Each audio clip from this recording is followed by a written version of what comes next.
Okay, folks, we're going to get started now with this panel on religious freedom and media. We have a wonderful group assembled to help us think through these matters. I'll say a very brief few things about each of our participants, including our ones who are out in the ether somewhere. None of my introductions will do justice to all of their accomplishments. But sitting next to me is my friend Inez San Martin, who is filling in generously and much to our benefit, I'm sure, for Mr. John Allen. She is the co-editor and bureau chief here in Rome for Crux newspaper, and she hails from Argentina. Reverend James Martin, SJ, our friend up there on the screen, is the editor-at-large for America magazine, and he's also the consultor to the Vatican's dicastery on communications, and as many of you know, he's the author of loads of books, including most recently, Learning to Pray. Also with us virtually is Kelsey Dallas, who covers religion and the Supreme Court, and now, in addition, and most importantly, sports for the Deseret News. She has a master's in religion from Yale Divinity, and her work's been recognized in all kinds of places, including by the American Academy of Religion.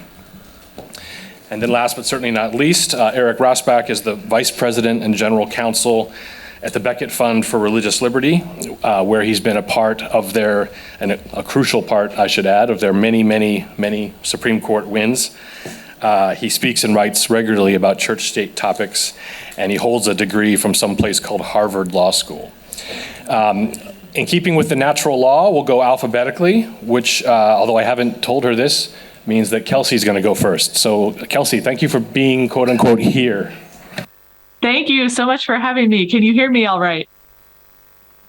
Great. Well, thanks again, Rick. Rick has been a great source to me in many, many religious freedom stories over the years. Thanks to Notre Dame for this invitation. I'm so sorry I couldn't be there in person. As Rick just noted, I cover religion in the Supreme Court for the Deseret News. In a typical Supreme Court term, I follow any case involving a religious freedom claim, but those of you who follow the American Supreme Court know that this wasn't a typical Supreme Court term. There were plenty of other cases that were very much faith-related, even if they didn't tie directly to the Establishment Clause or the Free Exercise Clause. And so, like many reporters, I was closely watching the abortion debate and covering that Dobbs case and the ruling that overturned Roe v. Wade. So knowing that, you might assume, if Kelsey had to pick one moment from the term that will stick with her forever, it would be that abortion ruling, or it would be the leak in Politico of a draft of the abortion ruling that came in early May. But I'm here to tell you that it was actually a very different type of moment. It was from an interview in mid-April dealing with the case Kennedy v. Bremerton, which might be better known as the praying football coach case. So I had called up a guy that I work with somewhat regularly on religious freedom issues. And I started the conversation by saying, I'm really struggling with this one. Anyone I interview, the stories I read, the documents that have been filed to the Supreme Court, the two sides clearly have very different visions of the facts of the case, different visions of how this interacts with legal precedent. And as a reporter who tries to write nuanced, balanced stories, I don't know how to approach this in a way that makes it clear that I'm sort of walking a middle path. And this scholar really caught me off guard by saying, what do you mean middle path? One side is telling the truth and the other side is lying to you. The other side is trying to sort of pull the Supreme Court their direction by covering up what was really happening at Bremerton School District. And I was caught off guard by that moment and sort of uncomfortable thinking, oh no, what have I waded into? I don't think I've been in this situation before in coverage of a Supreme Court case. And that discomfort stuck with me through the 2 months after oral arguments, waiting for the Supreme Court ruling. And those of you who have followed coverage of the court's decision in favor of the praying football coach know that that same tension continues to this day, that the two sides don't agree on what was at stake in the case, what the court's ruling will mean for the country, and they don't agree on what religious freedom is meant to be, what the religion clauses of the First Amendment are giving us as Americans and our religious freedom rights. So as I prepared for this panel, what I wanted to talk about is how we got here. Maybe not specifically in that case, because there are details that sort of explain what was going on, but more about how we got to a place where different groups of Americans have very different visions of what religious freedom or religious liberty, how to define it, what it is meant to offer. So when I think of cases that might have brought us here, the first one that pops into my mind is Masterpiece Cake Shop. The ruling came in 2018 in favor of a Christian baker who had not wanted to sell a same-sex wedding cake for a same-sex wedding. The reason that stands out is that I think that was the first Supreme Court case where a majority of my friends and family members actually knew what I was working on. They're not usually off in the weeds with me on these religious liberty issues, but Masterpiece Cake Shop was a big one. But then if you're going to talk about that, if you're going to talk about how religious freedom's reputation has suffered in the gay rights debate, you actually probably should go back a couple more years to the same-sex marriage ruling in 2015, because although that case did not involve religious freedom claims, the justices mentioned concerns related to faith and the need for the Supreme Court to continue debating and looking at cases where religious freedom protections might come into conflict with non-discrimination protections for gay and transgender Americans. But I mean, I'm going to throw you another curveball and say the case that I actually land on and think about quite regularly came a year earlier, the same year, 2014, that I joined the Deseret News and started covering religious freedom for us. And that was Hobby Lobby.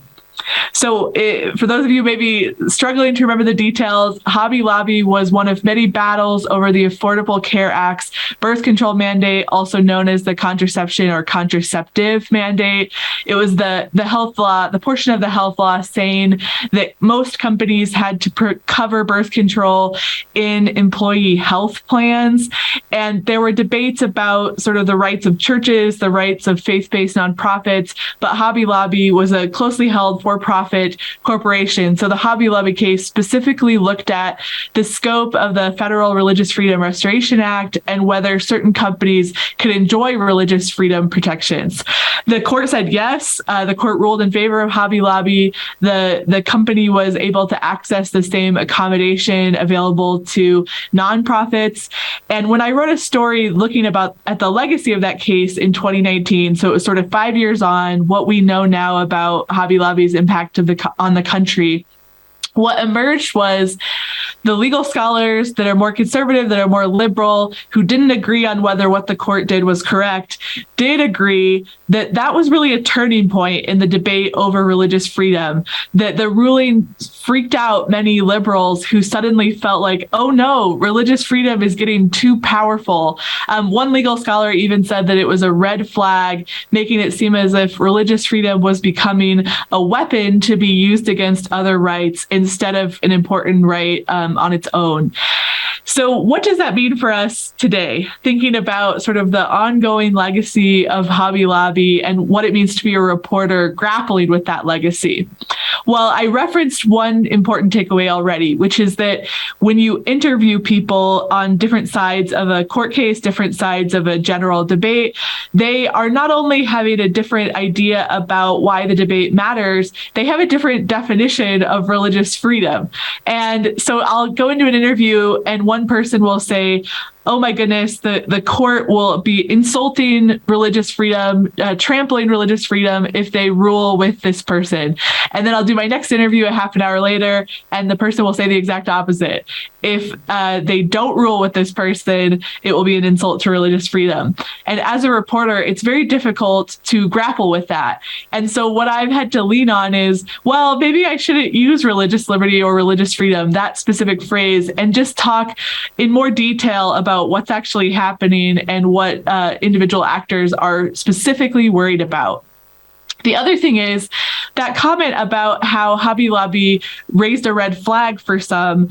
I think it's fair to say that even if you didn't follow the case closely, there was suddenly a general edginess in the country that has only grown as LGBTQ rights debates have become more fierce. So there's a concern about what's going on with religious freedom. There's a suspicion about it.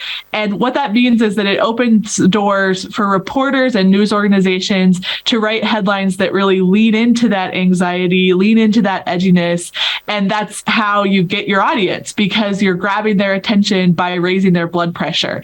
So those of us who are a little more nervous about that approach, who write maybe more boring headlines, can sometimes get lost in the shuffle and feel like we're not connecting with a general reader, even if we might have a loyal audience of religion scholars, legal scholars. The Deseret News actually just went through this recently with a perspective piece on the Bremerton v. Kennedy ruling, where an attorney was trying to walk through the myths about the decision and what the court had tried to maintain and protect, the precedents on school prayer that were upheld. And most of the day that story came out, I saw legal scholars fighting with each other about it, saying either this guy is doing us all a service or this guy is totally leading us astray. And so it was that same tension playing out on social media. So I don't point all of this out to make you feel sorry for me, to make you feel like journalists can't do their job right, or to say that the Supreme Court ruled incorrectly in Hobby Lobby or one of these other cases. I just wanted to make the point that it is becoming even more difficult than it was before to follow religious freedom issues, to the point where, as I noted, I'm beginning to question whether that phrase religious freedom should even appear in print anymore. So I really look forward to hearing the other presentations and answering some questions later, but just thanks again for this opportunity.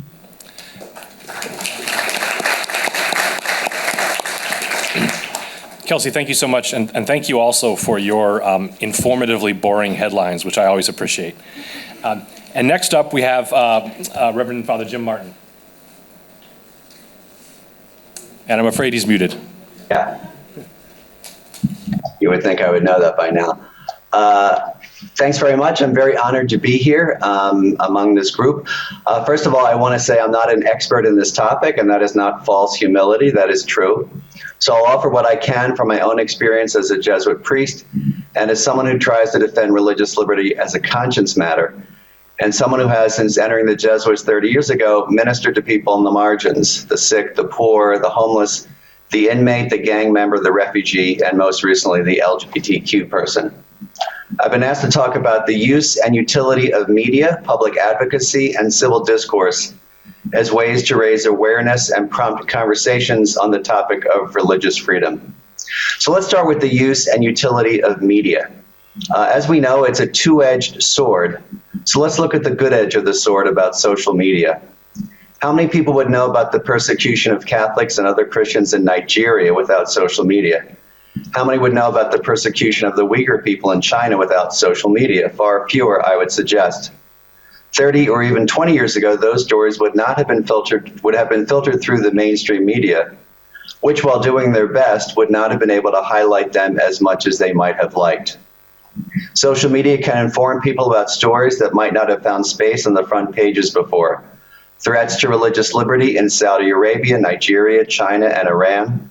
Other places where Sharia law threatens religious liberty for Christians, and where anti-Semitism threatens the safety of Jewish people. Consequently, more people today are aware of the multiple threats to religious liberty worldwide, which I'm sure you've already talked about. Social media can help us understand that, or at least be exposed to that. A few days ago, a Jesuit friend of mine said, when I was talking about this talk, I don't use social media, it's a cesspool. But that cesspool is, for better or worse, the place where many people get their news today. And we must meet people where they are and speak their language if we're going to speak about religious freedom or anything for that matter. And the impetus goes back to Jesus. When we think about Jesus's public ministry, we see that he went to people where they were in two ways. First, physically, by traveling to where they were. In the call of the first disciples in the Synoptic Gospels, Jesus physically goes to where they are by walking from Nazareth to Capernaum by the Sea of Galilee. But when Jesus arrived in Capernaum, he met them in a second way by speaking in their language, not just in Aramaic, but in another way. When he meets Peter and Andrew and James and John, he doesn't speak to them as a carpenter would. That is, he doesn't say, let us build the house of God, or let us lay the foundations of God's reign. No, he says, come after me and I will make you fish for people. He speaks to them in the language of fishermen. This is how I see social media. We go to where people are and we speak in their language once we are there. By the same token, social media can indeed be a cesspool and can divide us. Social media, mainly because it does not have to be filtered through the mainstream media gatekeepers and can appeal to smaller slivers of the population and simply confirm what they want to believe is true, have exacerbated divisions in the U.S.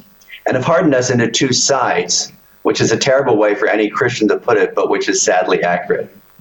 And here's where I think the issue of religious liberty, and Kelsey was talking about this a little bit, has been unfortunately misused and mislabeled, especially on social media. As I see it, two things need to be balanced. On the one hand, we have the rights of religious institutions to be able to operate within society in ways that allow them to carry out their missions, obviously. On the other hand, there are the rights of individuals who may not agree with religious institutions and want to live out their lives as their own consciences dictate. In 2018, Cardinal Designate Robert McElroy, reflecting on the work of John Courtney Murray, the Jesuit theologian, said that the Church, quote, must defend absolutely the rights of conscience to internal belief, point to moral warrants for the robust freedom of religious communities, and outline the nuanced Catholic teachings on the rights of believers to act upon their beliefs in society, end quote. But, McElroy continued, quote, the Church must be equally dedicated to defending the corresponding governmental rights to, at times, restrict conscience-driven actions in pursuit of a genuine common good, end quote. Putting to Mary again, McElroy stressed compromise, and the reminder that we must start out by assuming that the other person is acting in good faith, even if you might say they have no faith.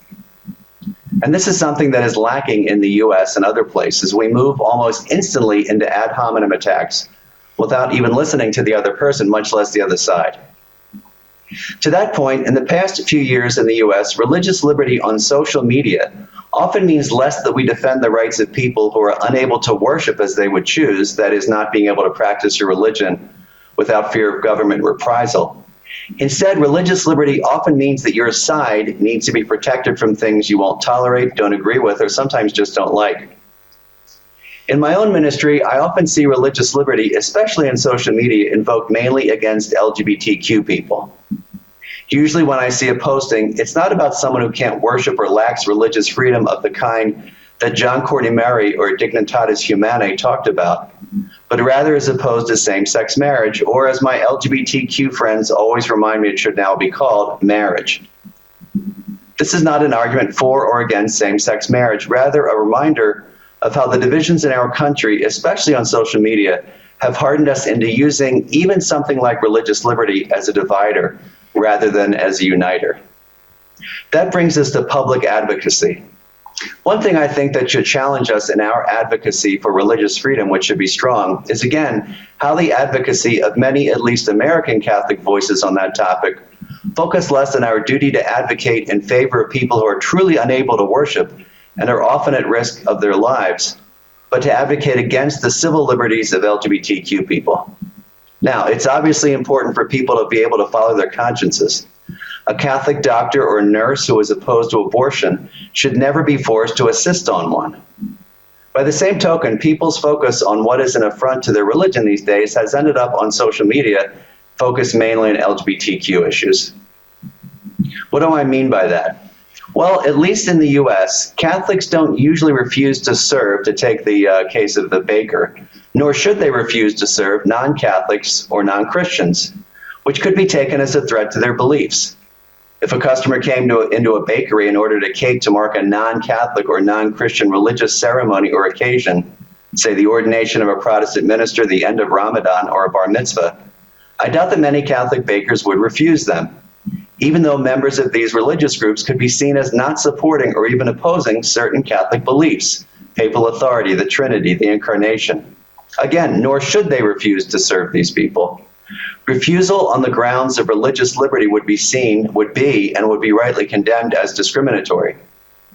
Somehow, however, it is the LGBTQ person who has become the target of our public advocacy in the church and our country. The more that actors on social media focus on LGBTQ people as the only ones whose lives are not fully conforming with church teaching, and therefore the only ones whose civil rights, and in the case of transgender people, their very existence, should be resisted, the more we risk increasing hostility against a group of people already marginalized and persecuted. And while we're speaking about liberties, it's good to note that in 10 countries you can be executed for being gay, and in 70 you can be jailed. So one unforeseen effect of this kind of public advocacy for religious liberty, again, especially on social media, may be the further persecution of a population that is, in some countries, every bit as targeted as religious minorities are. If we continue to focus on the LGBTQ person almost exclusively, it will dramatically water down our public advocacy on many other important topics of religious liberty. Because in time, it will not be seen as public advocacy, it will be seen as bullying. That leads finally to the question of civil discourse. And here again, I think we need to reframe our conversation on social media and frankly, all media. If religious liberty continues to be used as a weapon against married same-sex couples, many people, not only LGBTQ people, but many people of goodwill, who know them as their family members and friends, as their neighbors and coworkers, and as their co-religionists, will not see that as civil in any way. So to conclude, I would invite at least my fellow US Catholics to reflect on what this kind of focus does on social media and elsewhere, not simply to the LGBTQ Catholic, not simply to the LGBTQ person, but to all people interested in the larger issues of conscience, religious liberty, and freedom for all people. Thanks very much.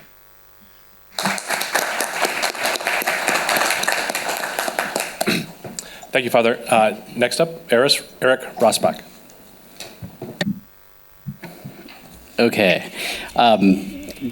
Thanks for having me. It's great to be here, and Rick has long been someone we've had a chance to work with at the Beckett Fund.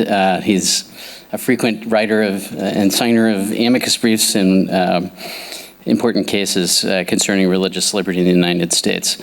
I entitled my little portion, which is Religious Liberty in the Press, A Guide for the Perplexed Prelate. And I chose that name because we're in Rome, but also because of the alliteration. And I thought it would be really important to talk about the problem that a lot of religious people and religious institutions have in interacting with the press, based on my experience representing them in sometimes very high-profile litigation, like the Hobby Lobby case that Kelsey just mentioned, but also the Little Sisters of the Poor case over the contraceptive mandate in the United States, but also other cases that concern, for example, Muslim religious rights or Jewish religious rights in the United States. So I'm going to describe the problem as I see it from the perspective of the prelate, but I'm also going to talk about a mindset that could be changed in response, and also some methods. So first, the problem. Again, I said the prelate, and I did that for alliteration purposes, but this really applies to all different religious groups. I represent every group you can think of: Buddhists, Hindus, Jews, Muslims, all varieties of Christians, Zoroastrians, and they often have the same set of problems in interacting with the press.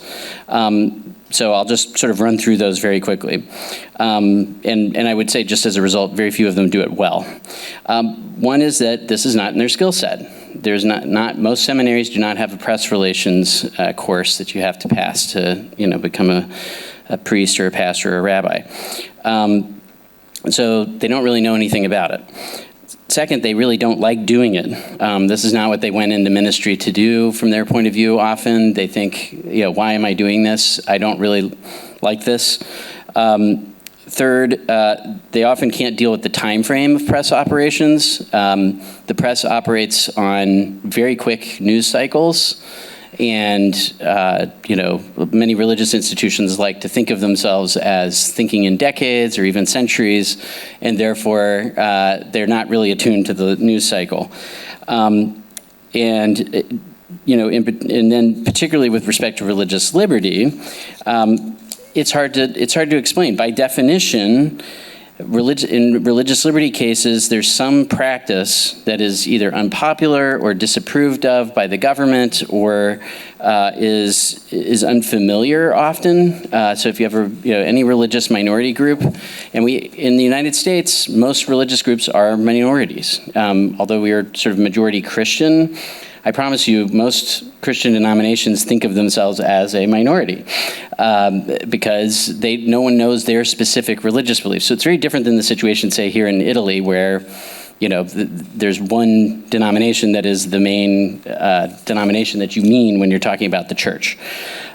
So as a result of these sort of gut reactions to the press, you get the cesspool that Father Martin was talking about. I mean, I hear that kind of comment all the time.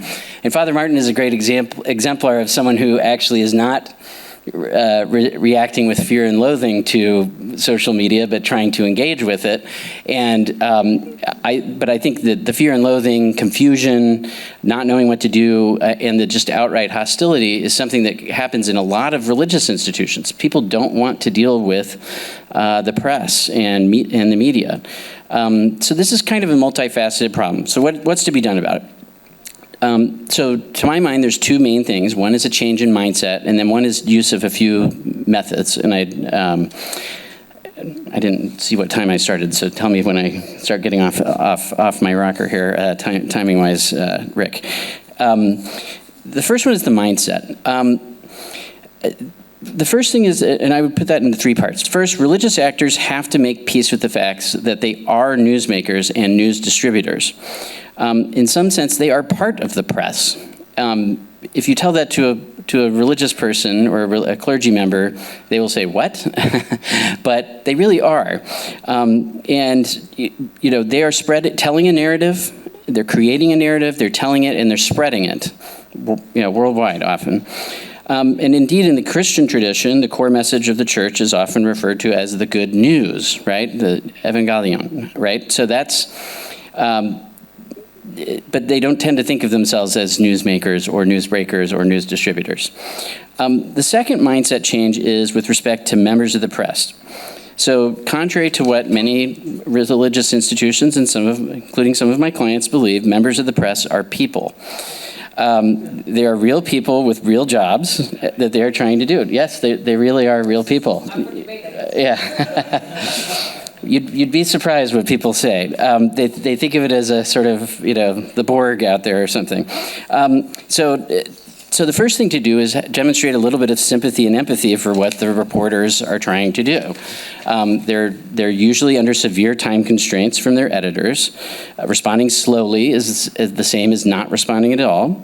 They are often scrambling to get any information they can, but they aren't finding it and are getting more and more worried that they're not going to be able to make their deadline. They often need a deeper understanding of an issue that they've never looked at before. And at the end of the day, they need eyeballs on their news article and they need attention. So it's kind of a tough job. It's true that reporters are often working to a preset narrative, often set by their editors. That's not all outlets and not all reporters, but it is true that exists. But even if you completely you think that there's a narrative that's already there against your client, or you are the client, you are the prelate, in my example, it still helps to engage the reporter and put your own narrative out there, and it will help the reporter and it will help you in almost all of the cases. The third mindset change is thinking in terms of audiences. So religious institutions often make the mistake of not differentiating between the different audiences that they're talking to. Sometimes they think they're just talking to the general public. They are sometimes, but the reality is people ignore your cases and aren't that interested. I think that came up already. But then sometimes you're talking directly to the governmental actors that you may be having a problem with. And then finally, you're talking to the stakeholders of your own institution. And for the Catholic Church, actually, that's a pretty hard one because you've got the broader church, but then you've got your more immediate church or maybe a specific parish even. But even for smaller churches, they're trying to figure out how to interact with those groups. So I just like to tell sometimes my clients when they think this is the biggest thing ever that's happened to our denomination, I can tell them that, look, there's going to be a YouTube video about this case, and it will be dwarfed by the number of views of guinea pig videos. I'm familiar with, I have 4 kids, I'm very familiar with guinea pig videos. They are much, much, much more popular on YouTube than anything that I do, okay? So religious liberty is not interesting. Okay, a few methods for responding to that. Also, so that's the mindset. Change how you're thinking about it. Be a little more friendly to the press. They're your partners on some things. A simple one is just knowing the rules of talking to reporters. And the basic one is use off-the-record conversations to explain things. And then have the quotes separate from that, because you can come up with that later. Second method that I think is very useful in my practice is even if someone hates your side of a case, okay, they hate your client, they hate you, whatever it is. If you give them a good quote, they will still run it in their news article. So you have to come up with good quotes. Third, think about social media as a tool, and Father Martin already talked about this, is that it's a double-edged sword. You could think of it as a double-edged axe or whatever, but it's a tool. And you can dial up your use of it or dial it down. And sometimes it can serve as a kind of informal wire service. I have had many times where I've been quoted in news articles just based on something I published on Twitter. They never called me, they never did anything. Twitter's like a really easy shortcut for a lot of reporters. So you can use that to your advantage. A third method that I think is really the most important one today, or second most important one, is think strategically. Everyone has a press strategy. Now, a lot of religious organizations have the amoeba press strategy. That is stimulus, response, okay? Something sharp poking you, run away. That's not good. There's also the ostrich response, which I don't probably need to explain. But those are strategies, but they're really bad, not thought out strategies. And so think about your narrative that you're trying to build. What is the narrative that you want out there about your project, your case, whatever it is, and build those narratives. You're in a world of competing narratives. Think about how to make yours engaging. Finally, the fifth method that I want to just mention really quickly is something that relates back to what I was talking about at the beginning. People think, I'm a religious organization, I want to operate on the basis of principle. And they view that as in conflict with the press. But I actually think that your messaging will be much more effective over time if you are basing it on principle. If your narratives are not based on a consistent set of principles that you're trying to apply across the board, they will ultimately fail. Your narrative will fail. And we try to do this as the Beckett Fund. I think of the DNA of the Beckett Fund as Dignitatis Humanae. But I can tell you, we get a lot of people saying, why are you defending the Muslims? Why are you doing this Muslim prisoner case at the Supreme Court? I did a goat sacrifice case for a Santeria priest. I got hate mail from animal rights folks, right? So people don't like what you're doing, but if you're being principled and applying the principles across many years, people start to notice that and your narrative starts to drive through. So that's what I had.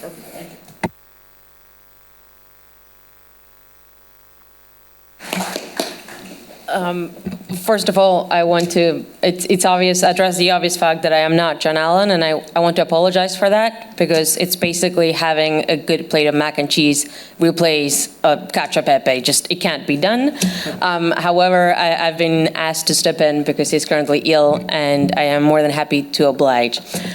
Secondly, I do have to say, I was asked by my boss/mentor if I could replace him on a panel about journalism and religious freedom. I didn't get a headline. I didn't get a specific topic for my talk today, so I'm going to talk about something I actually know about, which is the specific issue of covering anti-Christian persecution throughout the world.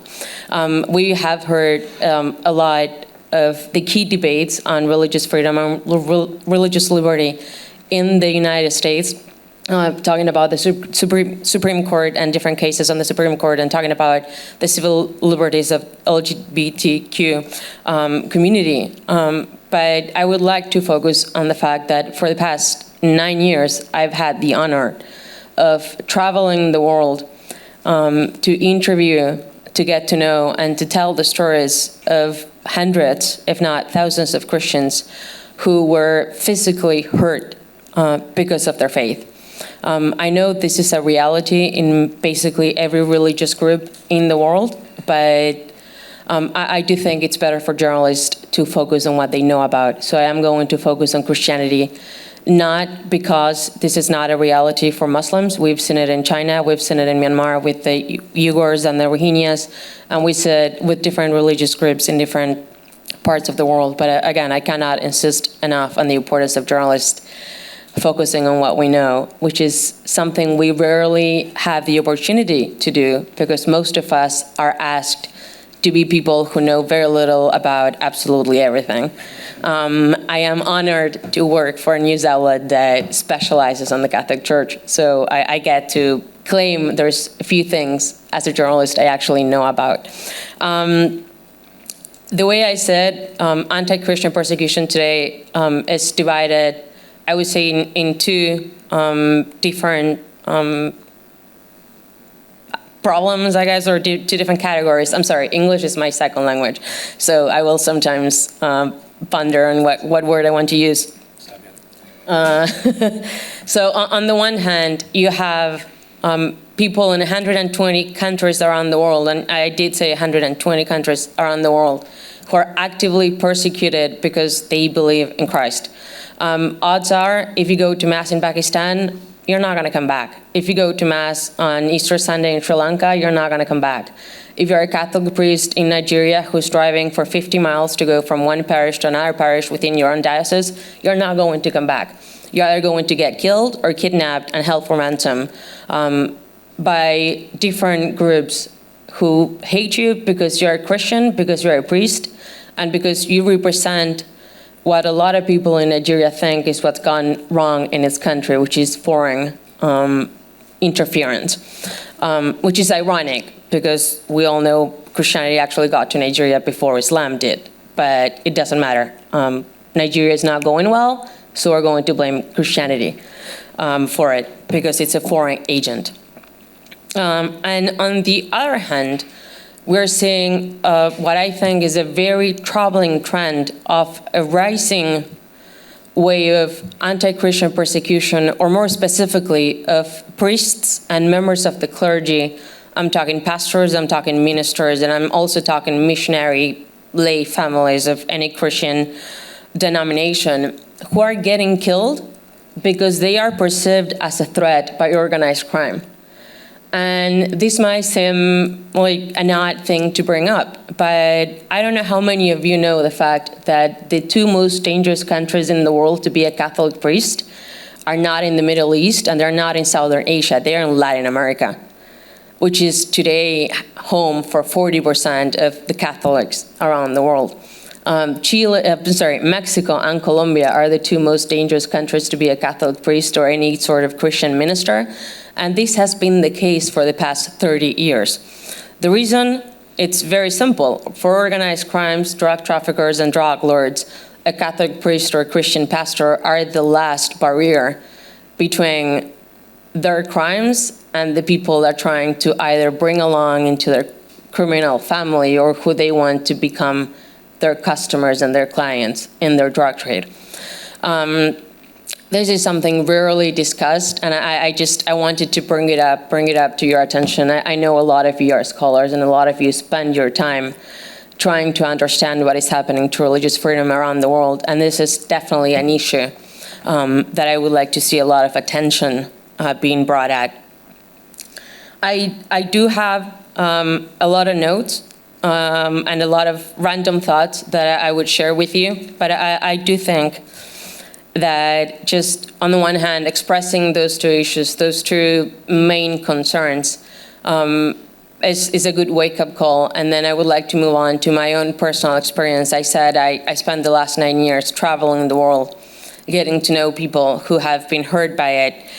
And I know it can be seen as a cheap shot, to bring up the stories of the 120 Christians who were killed in the worst anti-Christian pogrom that we have seen in Bhubaneswar, India, in the year 2011, simply because they were Christians. And when I talk about 120 people were killed in 30 days.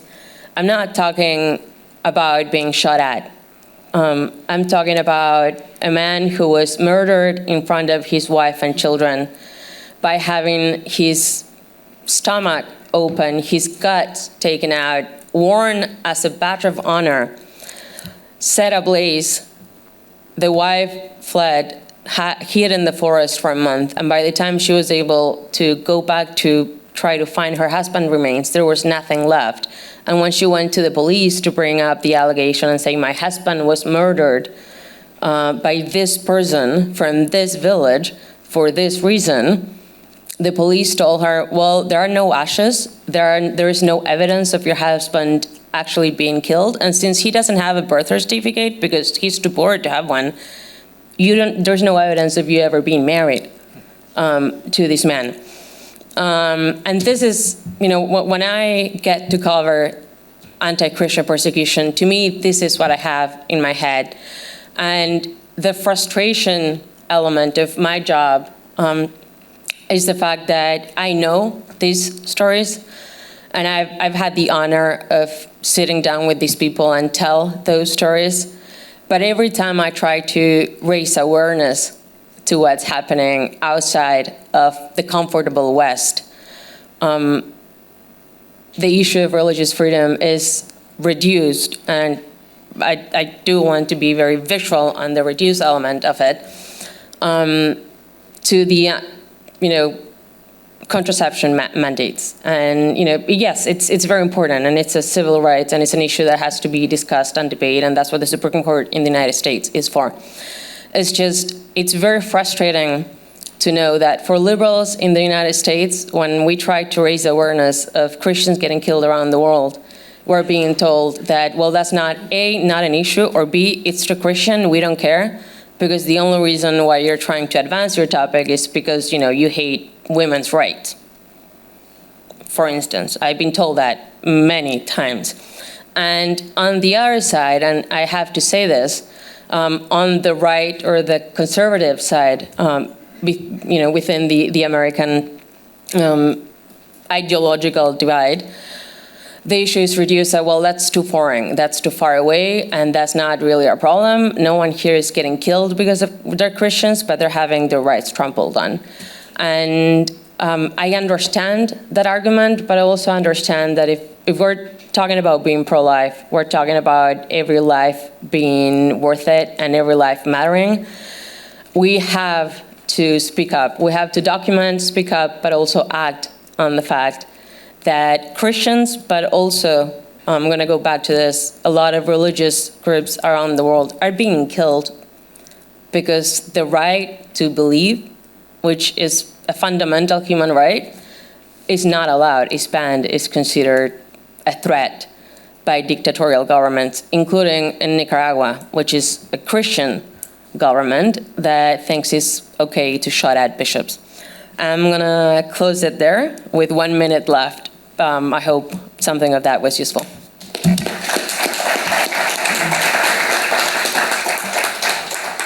Well, this is the easiest panel in panel history to moderate because everybody observed their time. So I'd just like to give you all a nice shout out for that.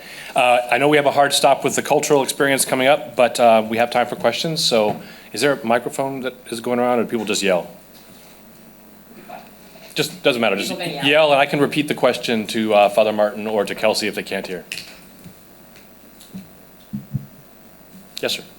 So I know a number of the journalists, including John, and I was hoping to see him today, Kelsey and Father Martin. Sorry to disappoint. But you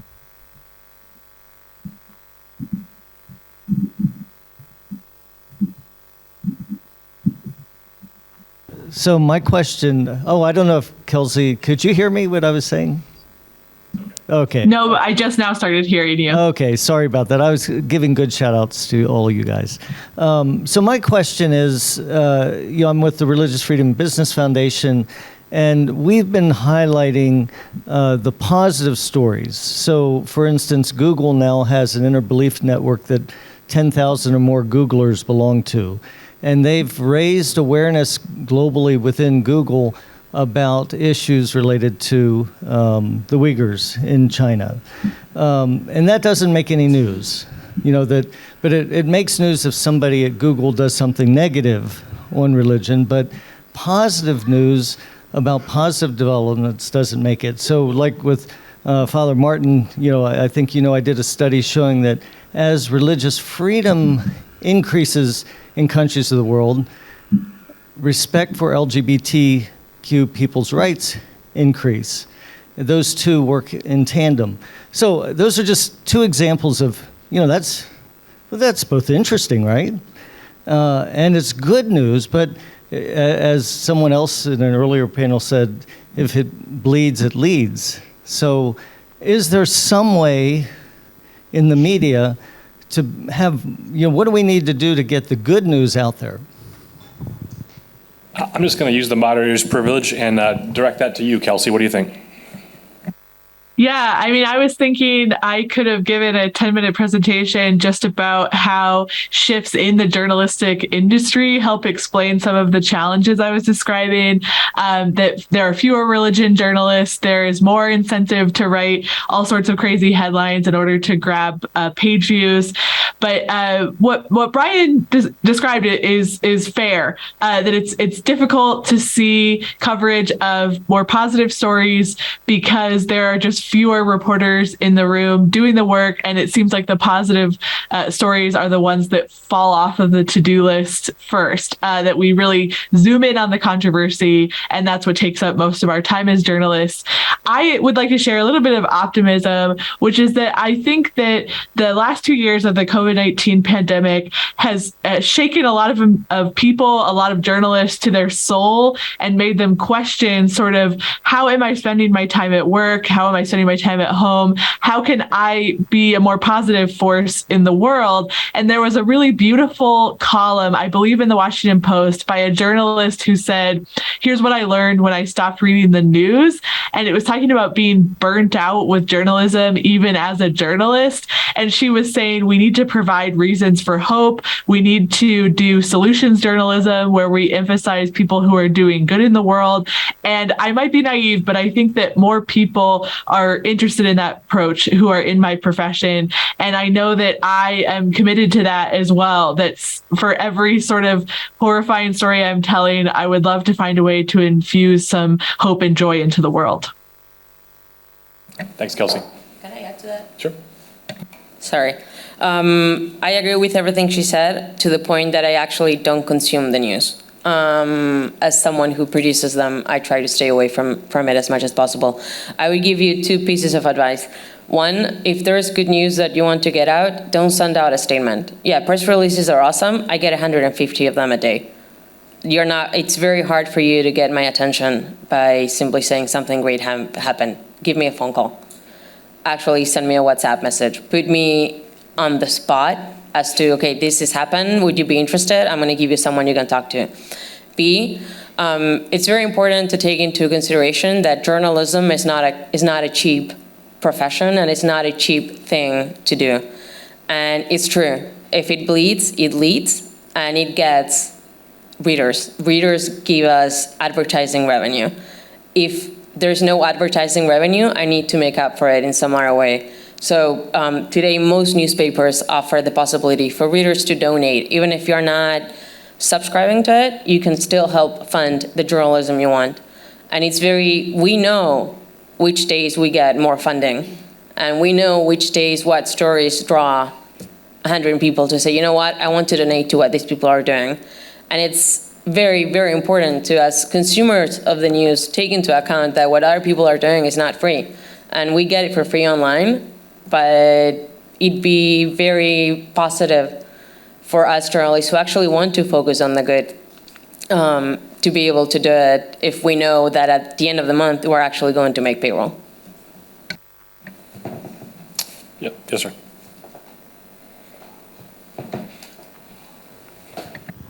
I wonder if a couple of you could share some practical things that the Religious Liberty Initiative could pay attention to support the implementation. We've had a lot of good discussion, wonderful panels about what freedom religious freedom is. We've talked about why it's important.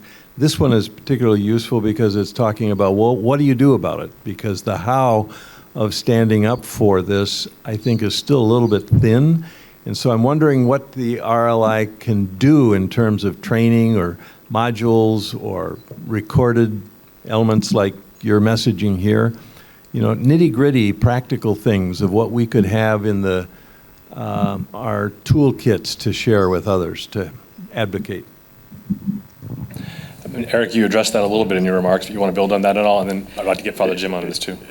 Sure. So I am not part of the Notre Dame Religious Liberty Initiative, but I admire it greatly. But one thing that could be done by the initiative or anybody else is create a sort of school for religious organizations to be able to talk to the press. Like I said, no one learns this in seminary. No one learns this at yeshiva.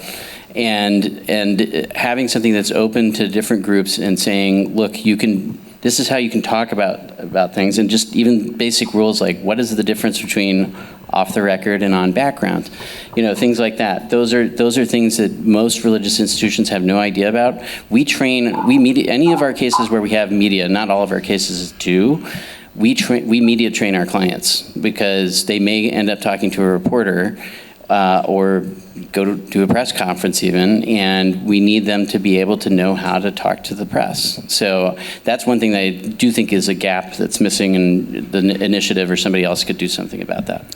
Father Martin, I wonder, given your work with the dicastery, if you have any thoughts about practical ways that Notre Dame's initiative could be of service in the communications field. Yeah, well, I agree with Mr. Rossbach that people don't get enough training. I won't say who. A bishop told me once, he said, I don't speak to the media at all because he was so angry at them. And I said, well, you're not going to get your message out. But I want to say that I think one of the things that's the most effective are stories. So today's gospel is Jesus preaching in parables, and that was yesterday's gospel as well. Why does he teach in stories primarily? Because stories open up our minds in a way that arguments and statistics, even though that they're compelling, just don't do. I think the thing that I will remember most about Inez's excellent presentation is the story of that man who was disemboweled. There's something about a story that just opens our minds. And I think while it's sometimes difficult, I mean, I work in the media too, while it's sometimes difficult to interest the mainstream media and even social media in stories, I think those are the most effective thing in helping to, in a sense, convert people to change minds and hearts. And so the story that Inez told, I think, is something that can be really galvanizing. So I try to encourage people to really raise up stories of individuals whose religious liberties are threatened, more so than the statistics, which I think can kind of numb people. So I think that discovering those stories, raising them up, and then, you have to kind of sell them to the media with pictures and interviews and things like that, I think is very effective for religious liberty in particular. And I really do think that Inez is right, that most people have no clue that this stuff is going on. So I think stories, basically, as Jesus did. Father. Nope. I had two quick things to add. Is that all right? Hold on just a quick second, Kelsey. Go ahead.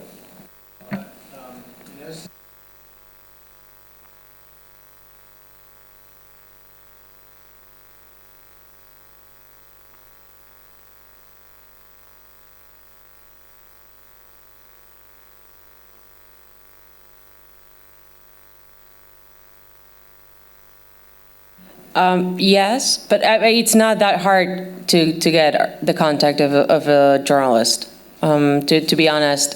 First of all, if I get the press releases, at one point or another, I probably answer that email, and you have my phone at the bottom.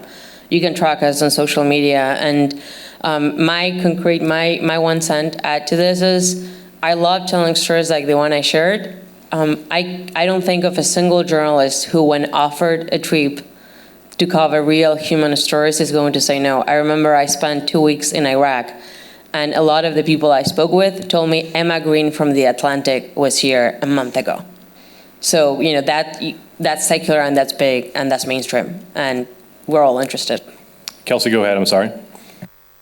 Oh, no problem. I was going to say, in addition to training on interacting with reporters, you can go training on writing op-eds or perspective pieces. That's a great way, even for academics, to share the research they're doing or what thoughts they have on a Supreme Court case, for example, is to write for a more general audience. And then I wanted to just shout out, I was part of a really great gathering at Notre Dame in December that brought together pastors and scholars and journalists, a group of about 15, just to meet each other. And it got to what Eric was saying about, I think sometimes people assume members of the press are wild animals or something. And so that was a chance for us to all build relationships and friendships. And it really was a boost for my work. Well, 2:59, thanks to all of my panelists. And I'm kind of following Kelsey's lead and saying I think the key takeaway here is go Irish.